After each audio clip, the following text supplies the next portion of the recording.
അതും കടന്ന് പിന്നെയും മണിക്കൂറുകളും അതിൻ്റെ ശേഷവും സമയം കടന്നുപോയിട്ടും ഈ സായാഹ്നത്തിൽ കൈക്കുഞ്ഞുങ്ങളും പ്രായമേറിയ അമ്മമാരും അച്ഛനമ്മമാരും എല്ലാവരും ചേർന്ന ഒരു കുടുംബം പോലെ ഈ തീരദേശ യാത്രക്ക് ഇവിടെ ഒരു സ്വീകരണം തരുന്നുണ്ടെങ്കിൽ ഞാൻ ഹൃദയത്തിൽ കൈവച്ച് പറയുന്നു, ഇതിനെല്ലാമുള്ള നന്ദി എൻ്റെ പ്രവൃത്തിയിൽ ഞാൻ കാണിക്കുമെന്ന് എല്ലാവരോടും പറയാൻ ആഗ്രഹിക്കുക.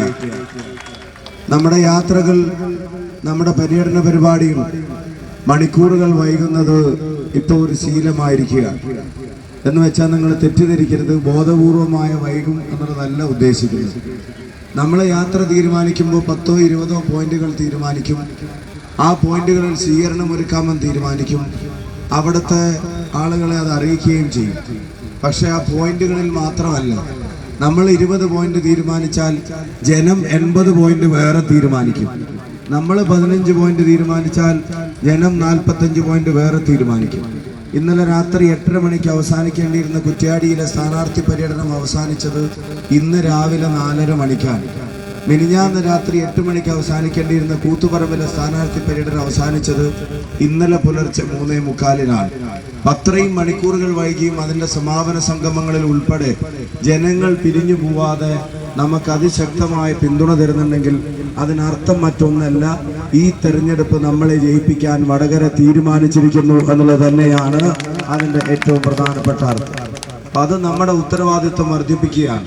വടകരയിലെ ജനങ്ങൾ നമുക്ക് അങ്ങനെ ഒരു അവസ്ഥ തന്നാൽ, വടകരയിലെ ജനങ്ങൾ അങ്ങനെ ഒരു ചാൻസ് നമുക്ക് തന്നാൽ, ഒരു അവസരം നമുക്ക് തന്നാൽ, ഞാൻ ഉറപ്പിച്ചു പറയുന്നു, അത് തെറ്റായിപ്പോയി എന്ന് തന്നവർക്കോ വോട്ട് ചോദിച്ചവർക്കോ വോട്ട് ചെയ്തവർക്കോ ഒരിക്കലും ഞാൻ തോന്നിപ്പിക്കില്ല എന്നുള്ളതും കൂടെ സാന്ദർഭികമായി സൂചിപ്പിക്കാൻ ആഗ്രഹിക്കുകയാണ്.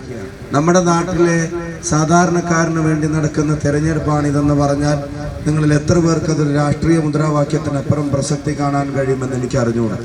ഈ രാജ്യത്തെ പാവപ്പെട്ടവന് ഒരുപാട് കാര്യങ്ങൾ പ്രിയപ്പെട്ട രാഹുൽ ഗാന്ധിയുടെ നേതൃത്വത്തിൽ അനൗൺസ് ചെയ്ത് നമുക്ക് എല്ലാവർക്കും അറിയാം. ഒരു ഉദാഹരണം മാത്രം പറയാം. 50% ജോലി, സർക്കാർ ജോലി വനിതകൾക്ക് വേണ്ടി മാറ്റിവെക്കാൻ പോവുകയാണെന്നുള്ള ചരിത്ര പ്രഖ്യാപനം. ഡിഗ്രി കഴിഞ്ഞ പെൺകുട്ടിക്കോ ആൺകുട്ടിക്കോ 1 വർഷത്തിനുള്ളിൽ ജോലിയായിട്ടില്ലെങ്കിൽ 1 വർഷത്തേക്ക് അവരെ അപ്രന്റീസ്ഷിപ്പിനുള്ള അവകാശം നിയമം കൊണ്ട് പാസ്സാക്കി അത് ഗവൺമെന്റിന്റെ ഉത്തരവാദിത്തമാക്കി വെച്ച് അവർക്ക് 1 ലക്ഷം രൂപ ഒരു വർഷം കിട്ടുന്നത് പോലുള്ള ഒരു സ്കീം. അതുപോലെ തന്നെ നിങ്ങൾക്കറിയാം, ദാരിദ്ര്യരേഖ തീരെ താഴെയുള്ള കുടുംബങ്ങളിൽ സാമ്പത്തികമായി വലിയ പ്രയാസം അനുഭവിക്കുന്ന കുടുംബിനിയുടെ അക്കൗണ്ടിലേക്ക് ഒരു വർഷം എല്ലാ മാസേനും കൂടെ ചേർത്തിട്ട് 1 ലക്ഷം രൂപ നിക്ഷേപിക്കുന്നു ഉൾപ്പെടെ ഇവിടെ പാവപ്പെട്ടവനും സാധാരണക്കാരനും ഇവിടെ മിഡിൽ ക്ലാസ് ഉൾപ്പെടെയുള്ള ആളുകൾക്കും ജീവിക്കാൻ കഴിയുന്ന ഒരു സാഹചര്യം ഉണ്ടാവും. അതുപോലെ തന്നെ നാട്ടിൽ വർഗീയതയും അക്രമ രാഷ്ട്രീയവും പരാജയപ്പെടുന്നു. അതിനൊക്കെ വേണ്ടി നിങ്ങളുടെ വോട്ട് കൈപ്പത്തി ചിഹ്നത്തിൽ രേഖപ്പെടുത്തണമേ എന്ന് വിനീതമായി അഭ്യർത്ഥിക്കുന്നു. എന്നെ സംബന്ധിച്ചിടത്തോളം തീരദേശ മേഖല എന്നുള്ളതൊക്കെ എനിക്ക് പുതിയ അനുഭവമാണ്. ഞാൻ തുറന്നു പറയുന്നു, ഞാൻ ഇതിനു മുമ്പ് പ്രതിദാനം ചെയ്ത കോൺസ്റ്റിറ്റ്യുവൻസിയിൽ എനിക്ക് തീരദേശം ഉണ്ടായിട്ടില്ല. പുതിയ അനുഭവം എന്നുള്ള നിലക്ക് തന്നെ എനിക്കൊരവസരം ഇവിടുത്തെ ജനത തരുമ്പോൾ ആദ്യത്തെ അനുഭവം അത് പരമാവധി ജനങ്ങൾക്ക് ഗുണമുള്ള രീതിയിലാക്കി തീർക്കാൻ ഞാൻ ശ്രമിക്കുമെന്ന് ഞാൻ സ്നേഹത്തോടെ പറയുന്നു. അവിടെ നിന്നോട്ടെ, കുഴപ്പമില്ല, അവിടെ നിന്നോട്ടെ സാറേ. അപ്പോൾ ഞാൻ മറ്റൊന്നും ഇനി ദീർഘിപ്പിക്കുന്നില്ല. നിങ്ങളുടെ എല്ലാവരുടെയും സ്നേഹവും പിന്തുണയും ഉണ്ടാവണം, നിങ്ങളുടെ എല്ലാവരുടെയും അനുഗ്രഹങ്ങൾ ഉണ്ടാവണം. അത് വിട്, പുള്ളി അവിടെ നിന്നോട്ടെ.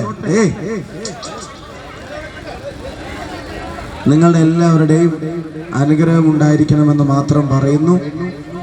എല്ലാവർക്കും ഒരിക്കൽ കൂടി സ്നേഹാഭിവാദ്യങ്ങൾ. ഈ സ്വീകരണത്തിന് നന്ദി പറയുന്നില്ല, നന്ദി ഞാൻ എൻ്റെ പ്രവൃത്തിയിൽ കാണിക്കുമെന്ന് പറയുന്നു.